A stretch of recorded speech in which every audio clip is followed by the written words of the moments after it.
This happened a few weeks ago. I'm 35, a high school science teacher, and I used to be an aerospace engineer. I thought teaching kids about space was better than sitting in an office. That summer, I ran a camp project at a science education center deep in the woods. It felt pretty normal with big trees around and mountains far away. One day, while prepping for a demonstration, I found an old box hidden in the corner. It was filled with old NASA photos. Among them were strange pictures of pyramid structures on the moon. I paused. A cold chill went down my spine. These photos were never released to the public. I couldn't help but show the photos to my students. They were excited and curious, and I felt proud of that. But deep down, something felt off. That night I heard whispers outside my cabin. I thought it was the kids playing tricks, or maybe my mind playing games. I went to see, but nothing was there. Just trees swaying in the breeze. It didn't help that I started having vivid dreams about those pyramids. In the dreams, they were giant and shadowy, watching me. I woke up gasping and sweating, and students began asking about dreams too. "Did you see the pyramids?" they would ask. What was happening? I tried not to scare them, yet I couldn't shake that something wasn't right. We kept researching the pyramids. I found a story about a missing astronaut from the mission. I felt deeply drawn to this mystery, but also terrified. One evening, we sat around the campfire. I felt sick to my stomach. I told them about the astronaut. "Maybe it's just a coincidence," I said, but I didn't believe it. The excitement shifted, and I sensed a heavy tension. That night, I discovered an old diary belonging to the missing astronaut. The entries told of strange occurrences during the mission. "Something is out there," he wrote. "I can feel it." My heart sank. What were these pyramids? Just structures or something sinister? As a few days went by, the atmosphere turned darker. I felt watched all the time. Then one of my students gasped, "Look at the moon!" They pointed upwards. The full moon was high and bright, casting a weird glow everywhere. I turned back, and there was a figure among the trees. I held my breath. It was just standing there, staring. I could barely move. Then, I heard the whispers again. This time, they weren't fading or distant. They were clearer, voices calling out in the dark. I wasn't sure what was happening, but I felt cold fear that made my skin crawl. The figure stepped toward the campsite. I was frozen. I didn't know what to do. My heart raced, and I could feel the kids looking at me, confused and scared. I wanted to protect them, but I didn't know how. All I could think was, whatever was out there was getting closer. I could feel the tension in the air as the figure inched closer. I wanted to scream, to yell for everyone to run, but my voice was trapped in my throat. Those whispers, now unmistakably coming from the figure, felt like they were wrapping around me, tightening like a noose. "Stay back," I finally managed to shout, my voice shaking. The figure paused and the whispers halted abruptly. The silence that followed was oppressive. I glanced at my students, their eyes wide with terror, and I felt a surge of panic. I had to protect them. I took a step forward, trying to sound braver than I felt. "What do you want?" I asked, my voice barely a whisper. There was no response, just the sound of the night, the rustling leaves, and my own heartbeat pounding in my ears. Then suddenly the figure turned and ran into the darkness. I blinked in disbelief. "Did you see that?" I shouted. The kids nodded, still too scared to speak. I felt my pulse race. Should we follow it? But where could it lead? Before we could decide, the atmosphere shifted once more. The moon was casting strange shadows, and there was an electric feeling in the air. "We need to get inside," I said, urging the kids to gather their things. "Now." We rushed back to the cabin, the weight of what we'd seen settling heavily on our shoulders. I barricaded the door, glancing out the window, half expecting the figure to return. "What was that thing?" one of the students asked, barely able to hold back tears. "I don't know," I admitted, "but I think it's connected to the missing astronaut." The kids exchanged nervous glances, and they searched my face for answers I didn't have. I needed to figure this out. The photos, the diary, the whispers. They all seemed to connect in a way I couldn't understand yet. Then, as we sat in the cabin, I remembered the diary's last few entries. The astronaut wrote about a warning he believed had to do with the pyramids, something about a presence that was waking up. What if whatever it was had followed us to the camp? Just then a loud thud echoed outside. We all jumped, hearts racing. I crept toward the door and peered out. Nothing, just darkness. But then, I noticed something shiny at the edge of the tree line. My breath caught in my throat. "That's where I saw it," I whispered. "That's where it disappeared." I hesitated, fear clawing at my insides. But I couldn't ignore that shine. It felt like a beacon. I had to know what it was. "I'm going to check it out," I said, as I turned back to the students, steeling myself. They looked terrified, and I could sense the danger. "But sir," one of them pleaded, "what if it's that thing again?" I shook my head. "I have to go. You all stay here and lock the door." I stepped outside, the cool air brushing across my skin, heightening my senses. I crept closer to the tree line, my heart racing. That shine was getting brighter. What was it? I couldn't turn back now. As I reached the edge, everything went dark. I blinked and realized my flashlight had gone out. Terrified, I fumbled with the switch, but it wouldn't come back on. Then, out of the darkness, I heard the voices again. The voices swirled around me, their whispers brushing against my skin like ice. I couldn't make out the words, but the anger and desperation were unmistakable. I felt paralyzed. Then, a cold gust of wind swept through the trees, sending shivers down my spine. "Come on," I muttered to myself, trying to shake off the fear. I needed to figure out what was happening. But as I stood there, something moved to my right. I turned, straining my eyes to pierce the darkness, but nothing was there. "Hello?" I called out, my voice shaky. The whispers stopped, as if acknowledging my presence. A beat of silence passed, before I felt it, a strong pull in my chest, like I needed to move in a certain direction. I didn't want to trust it, but curiosity gnawed at me. I took a cautious step toward the shimmer in the trees. With each step, the air felt thicker, charged with an energy that made my hair stand on end. Finally, I was close enough to see. It was a small metallic object, half buried in the ground, and it glinted ominously in the moonlight. I knelt down to examine it. The surface was engraved with strange symbols that looked both ancient and alien. I reached out to touch it, but as my fingers grazed the cool metal, a jolt of energy snapped through me. I yanked my hand back, heart racing. I looked around, expecting the figure to appear again. Nothing. Just the oppressive silence of the forest. But then I caught sight of movement again. This time, a shadow flitted between the trees. I straightened, my senses heightened. "Guys, I think I need backup." I whispered into the darkness, but I knew they couldn't hear me. I needed to get back to the cabin, fast. The thought of the kids waiting for me fueled my urgency. I dashed back through the trees, the shadows seeming to chase me. As I burst into the cabin, the students were wide-eyed, waiting for my return.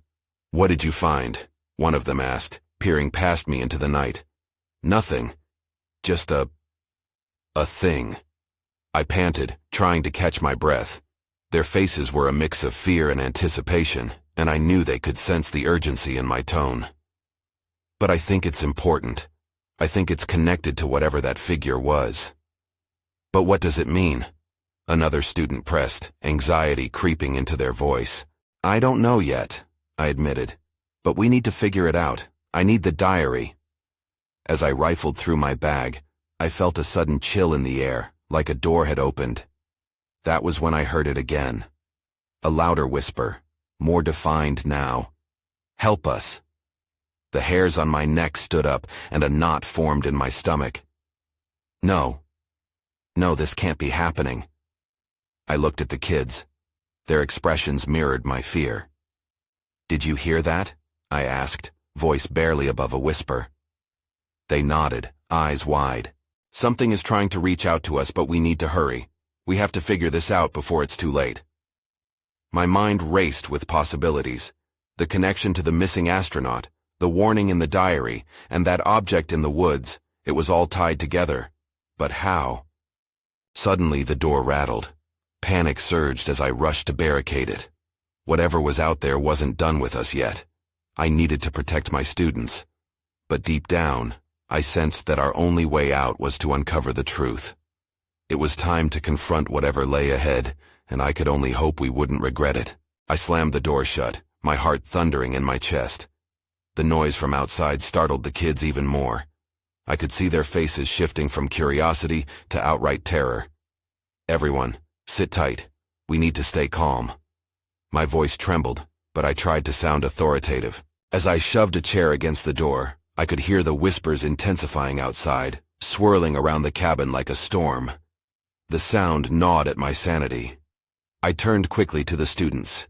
"Grab flashlights. We're going to need light." They scrambled around, digging through their bags while I pulled the diary from my pack.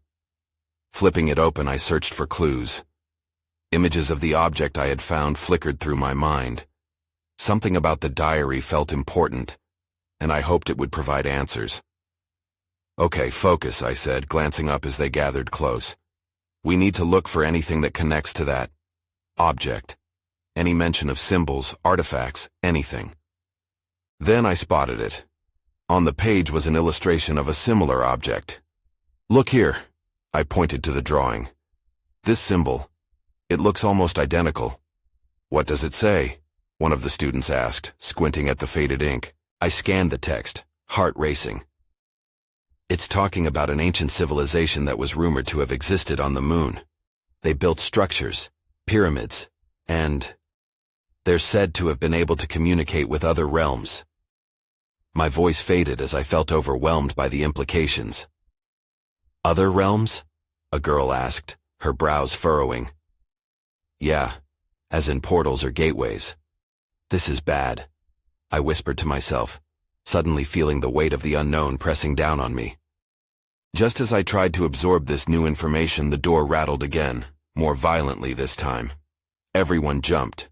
I knew we couldn't stay here much longer. We had to find a way to defend ourselves or figure out a plan. I turned to the students. "We need to face whatever this is. If it's connected to that object, maybe it wants something from us. Maybe it wants to be understood." The whispers rose to a crescendo, and in that moment, the cabin lights flickered. I spun around, instincts kicking in as the shadows pared down the walls, consolidating into a shape at the center of the room. It was dark and indistinct, but I felt a presence. "Stay together," I warned, every muscle tensed for action. "We can't let it separate us." As the darkness shifted, I saw what looked like a face within the shadows. Eyes hollow yet full of longing, a gaping mouth that seemed to whisper the word, "Help." I took a step back, clutching the diary like a shield. That was when the figure moved toward me, the air thick with dread. "You must know," it murmured. "You hold the key." Panic surged through me, a gut instinct that this was our moment to either fight or flee. I couldn't tell if this was a plea or a threat, and then with a sudden surge of clarity I realized I needed the object from the forest. It was connected to the whispers, to the figure. "We have to go back," I shouted, adrenaline lighting a fire in my veins. The kids looked at me, uncertainty written across their faces. "What? Now?" a boy exclaimed, shaking his head. "Yes, we don't have a choice." The whispers grew louder, anger and urgency swelling. "Now." But before I could react, I heard the chilling sound of glass shattering. Something had broken into the cabin. Then everything went dark. The darkness was suffocating. I blinked, trying to adjust. Had the lights gone out completely? I felt a wave of disorientation wash over me and my instincts kicked in. "Everyone, stay close," I shouted, my voice echoing unnaturally in the pitch black. I fumbled for my flashlight, fingers trembling as I finally twisted the cap. A beam cut through the shadows, illuminating the panicked faces of the kids. They huddled together, eyes wide with fear, searching for comfort in each other. "What happened?" one girl whispered, her voice barely above a tremor. "I don't know. Just stay together."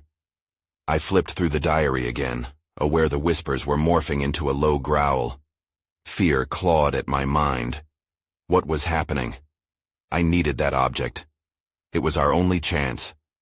Suddenly, as if responding to my thoughts, a loud crash echoed from somewhere in the cabin.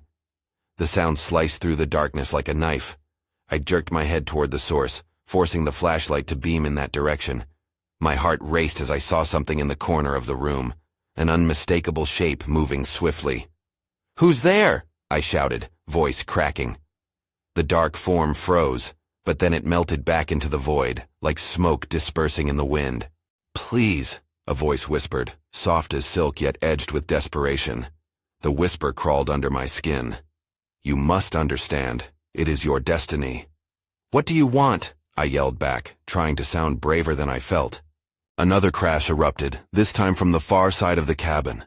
A window. Was it another one breaking? My breath hitched. I turned the flashlight toward the sound, and that's when I saw it. Glass shards littered the floor. Outside, the shadows still clung to the walls, but there was a shimmer, like starlight dancing in the air, visible only where the darkness thinned. "Look," I said, pointing to the broken glass. It's called something in the diary." My fingers flew to the page I had marked earlier, heart racing again as I searched for the words. "Ah, here, it's—" Before I could finish, the whispers shifted in timbre. They became a chorus of voices rising and falling like a tempest. "To search, to find, the key, the portal." The air was charged, electric. "Everyone, we need to get to the exit," I urged, panic flaring in my chest. "We'll head back to the forest, find the object." They nodded but hesitated, fear still gripping them. Just then, the shadows recoiled, pulling back as if revealing a path. I swallowed hard, instinct screaming that we had little time left. As we stepped forward, a heavy thud echoed, followed by the scraping sound of something heavy against the floor. A shadow emerged, slowly taking shape. I aimed the flashlight, heart racing. An otherworldly figure formed, tall and imposing, seemingly constructed of darkness. Its hollow eyes bored down into me. "You must retrieve what you lost," it commanded, voice resonating through the cabin, trembling the air around us. That's when I realized this was our only opportunity, but also our greatest threat. "Come on," I urged, pushing the kids toward the door. "Now!" As we sprinted toward the exit, I could hardly breathe.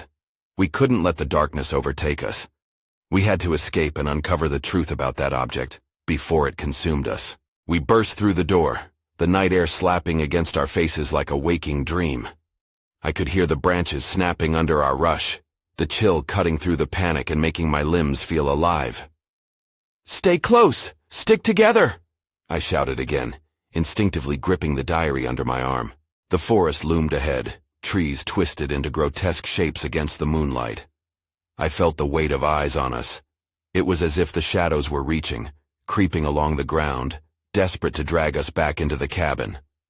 I turned the flashlight back toward the building, half expecting the shadow creature to chase after us, but it remained still, a dark sentinel watching our escape. "Did you see that?" one boy gasped, his voice quaking.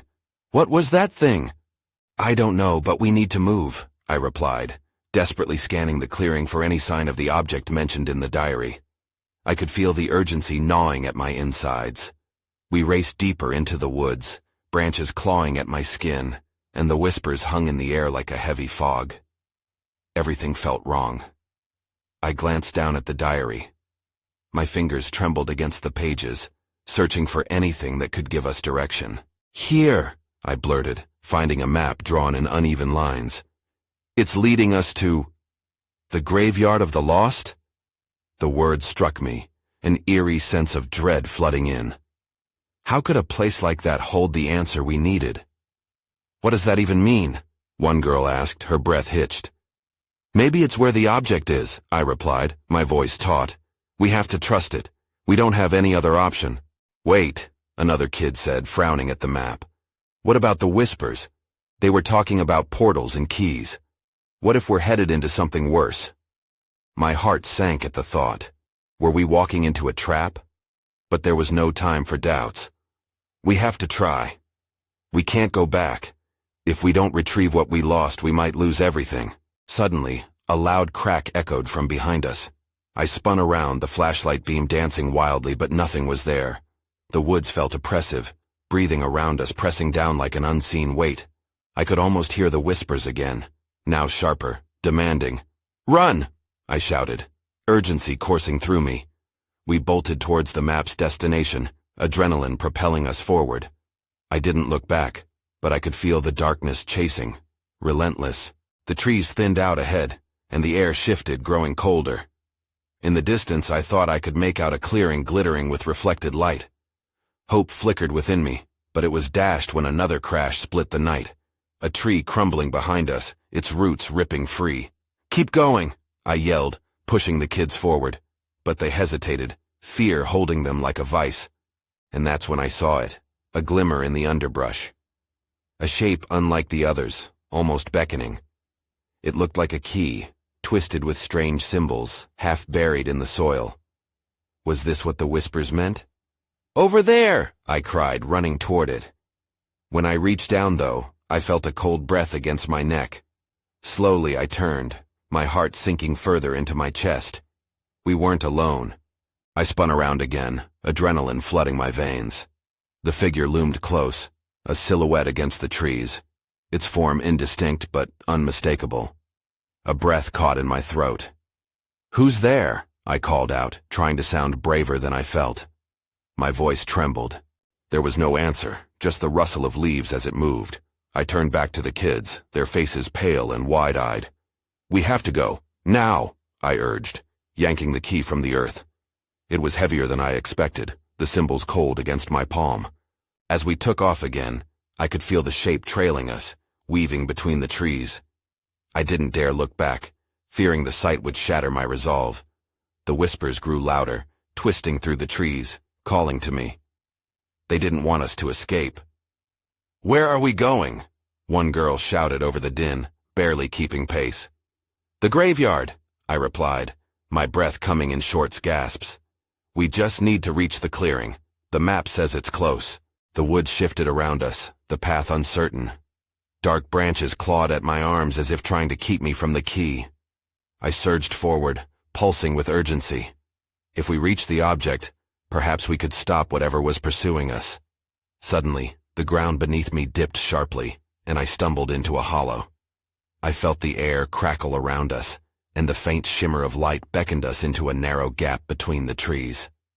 The whispered voices crescendoed, darting like fireflies in my ears. "Over here!" I shouted, urging everyone into the passage. It was darker, but the light ahead sparkled, guiding my way.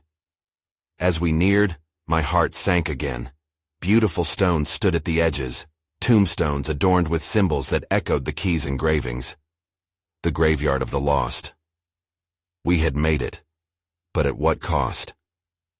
"Is this it? Is this where—" One boy stuttered.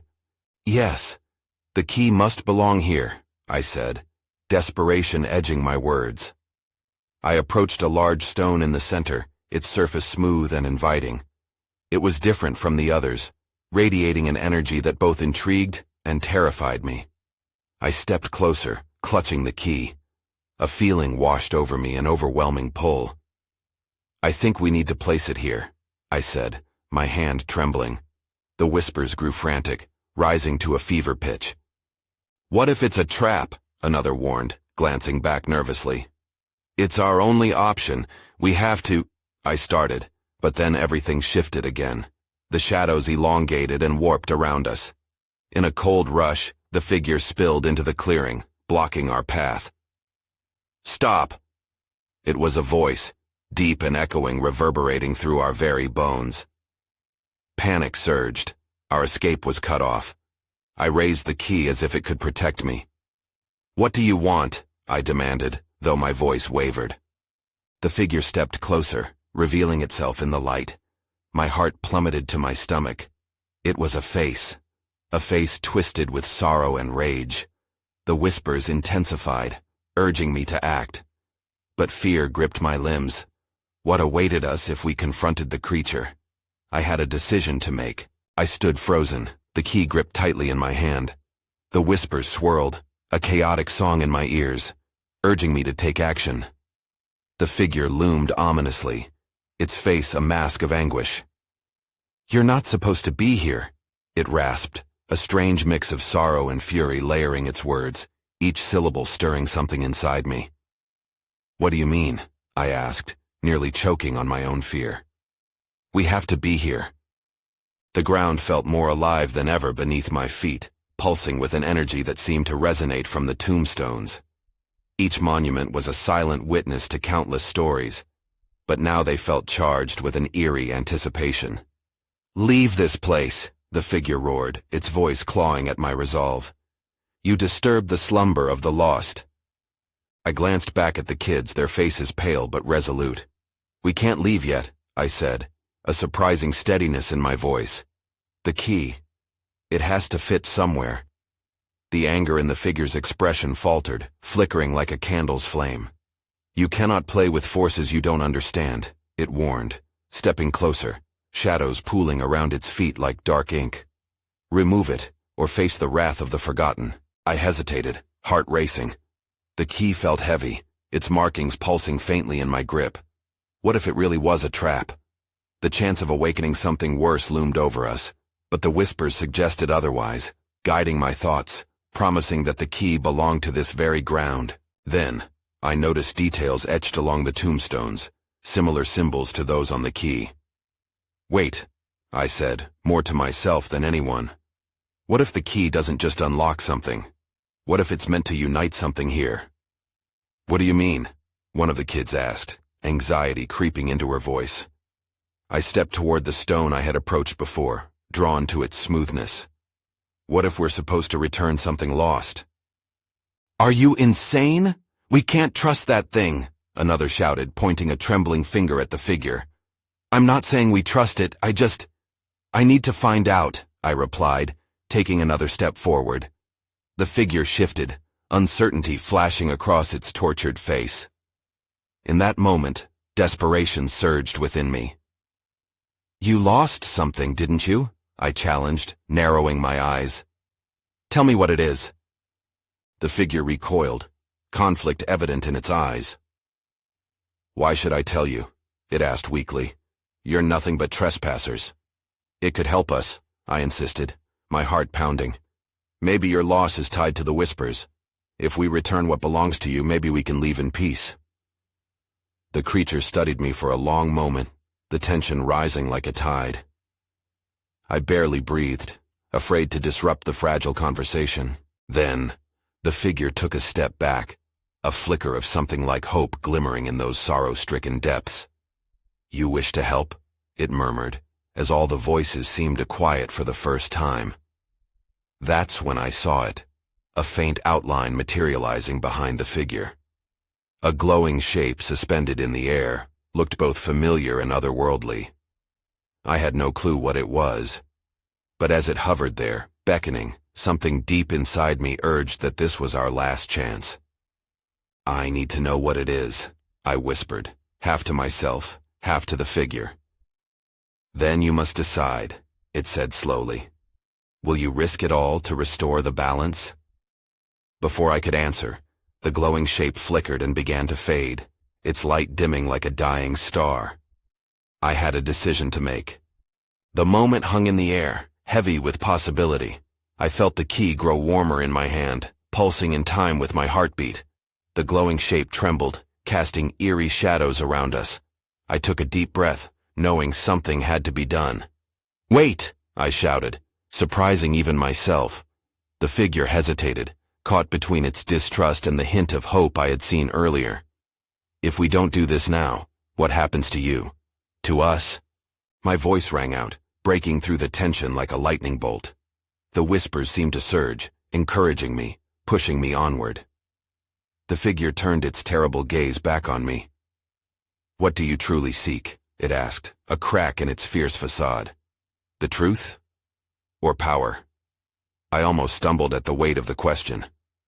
I stared at the glowing shape, unsure of what it held, but it felt pivotal. "I want to help, but I need to know what this is," I said, pointing toward the faint outline. "Help demands sacrifice," the figure warned, stepping back into misty shadows. "Only then will the balance shift, and the forgotten may awaken. Suddenly, I felt a chill race down my spine. "What do you mean by sacrifice?" I asked, glancing at my friends. They stared wide-eyed, their fear now mingled with anticipation. "The light you see, it is a fragment of my soul," the figure confessed. "Return it, and I may grant you peace. Fail, and darkness will consume all." My stomach churned. That glowing piece was part of the figure. What did that mean for us? I could barely process it. As the glowing shape dimmed further, I moved toward it, compelled to act. "I'll do it," I said, determination slicing through my fear. "What do I need to do?" "No!" one of the kids yelled, grabbing my arm. "We don't know what it could do. We could end up worse off." I shook my head, searching for clarity. There's something larger at stake. If we don't try, we might never escape. This could be our only chance. With a deep breath, I approached the glow. If the figure was telling the truth, we were on the verge of changing everything. I could feel ancient energies swirling around, ready to swallow me whole, or liberate us. Suddenly, a gust of wind tore through the graveyard. I stumbled back, feeling a dark force closing in. It was as if the ground itself protested my decision. "What was that?" one of the kids shouted. The figure looked anguished again. "It has begun," it cried. "Time is running out. You must choose now." That chill washed over me again. I had to decide. In that moment, everything shifted. The air thickened, and an unseen entity pressed against my back. Then everything went dark. The darkness suffocated me once again, but this time it felt different, like a thick fog that didn't just obscure but enveloped every sense. I felt weightless, suspended in an endless void where time lost all meaning. Panic fluttered in my chest. I couldn't tell if I was falling or floating. As suddenly as it began, light burst through the shadows, swirling like the galaxies I had taught my students about. I gasped, instinctively raising a hand to shield my eyes, blinking against the brightness until shapes began to form. Slowly, I found myself standing in the clearing once more, the graveyard of the lost surrounding me.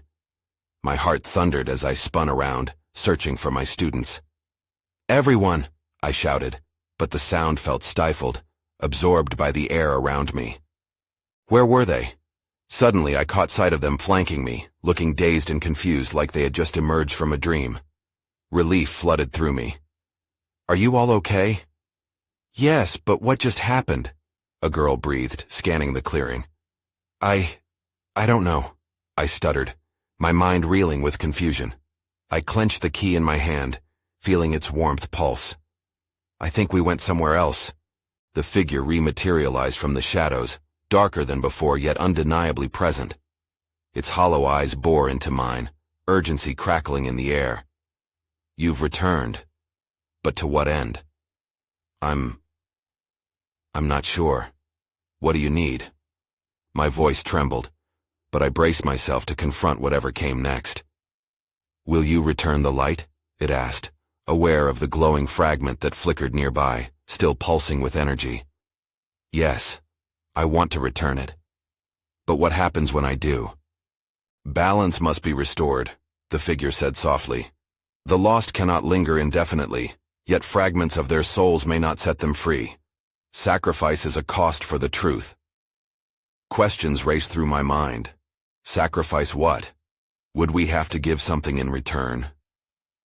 "I'll do it if it means everyone can go home safely," I promised, feeling a strong pull toward the glowing shape. The whispers that filled the air shifted to a softer, more melodic tone. It felt almost hopeful. "Decide what you offer," the figure urged. "And no, a decision made with love may clear the path ahead." Without hesitating, I stepped toward the glow, holding the key tight.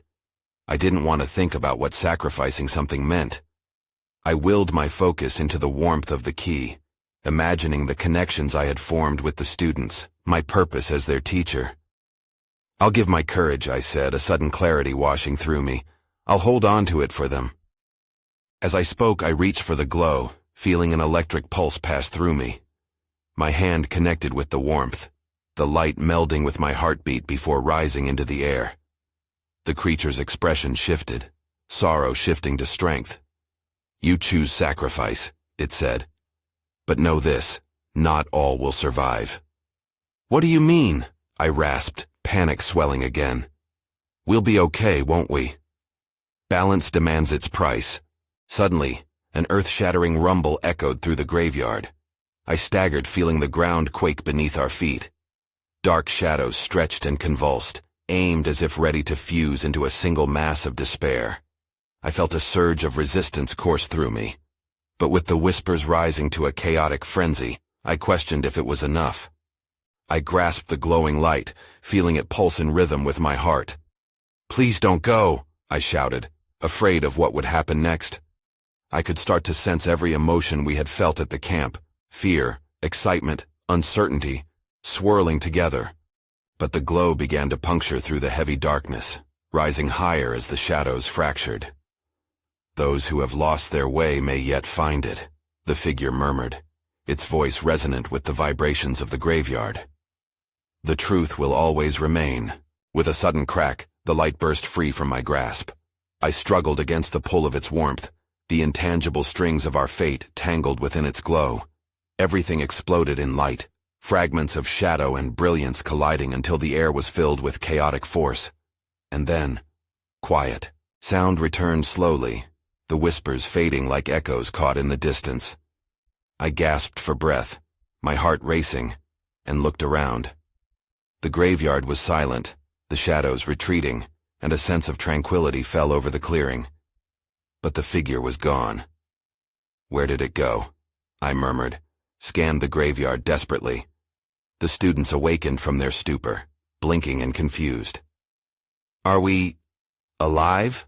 one boy asked, his expression bewildered. "Yes, we made it," I breathed, overwhelmed with relief. Yet a lingering unease twisted in my gut. Had we truly escaped? But as I looked around, glimmers of light sparkled through the trees, almost like stars interwoven in the moonlight. Light danced across their faces, filling the space with warmth. I gathered the students, breathing deeply as I grasped for clarity. "Whatever that was, it's not over, is it?" An unsettling weight hung in the air, answers lingering just out of reach. I realized how much we had encountered, but also how much we couldn't explain. The whispers, the figure, the key. It was all intertwined, yet inexplicable. Weeks later, as I stood before my students, the weight of our experience echoed within me. They looked up at the stars that once haunted my dreams. The night sky glittered with possibility, yet it didn't feel completely safe. "Sometimes when I think about that night," I said slowly, "I wonder if what we experienced was real, or just our imaginations running wild." But I trailed off, the memories of darkness and whispers still vivid in my mind. "Did we really escape?" a girl finally asked hesitantly. I smiled weakly, a riddle circling in my brain. Maybe we did. Or maybe we just unlocked a door to the unknown. Either way, we've got to keep moving forward. And even as I spoke, I could still feel it. The withering echoes of lost souls intertwined with dreams, questioning if we had left something behind in the shadows, and the deep sense that some mysteries may never be fully resolved. The universe, and everything beyond it, was waiting, ever watchful above. And I couldn't help but think of what would happen next time we ventured too close to the secrets that lay buried in those dark woods.